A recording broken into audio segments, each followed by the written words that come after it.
Hello guys, good morning. Ito ang ginagawa ko pag umaga guys. Para sa amo kong matanda. Nagawa ko ng Arabic bread nila guys. Ganito lang siya. Yung ingredients niya, 3rd class na harina. Tapos ilagay siya dito guys. Ganyan.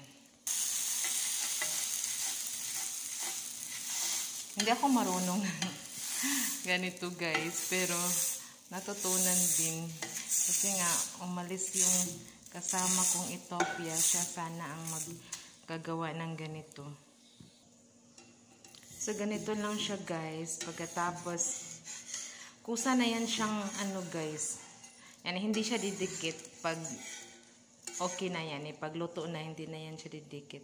Ganyan yung hitsura niya guys. O diba, ganyan. Ano siya guys, masarap kaya to, manipis. Thanks for watching.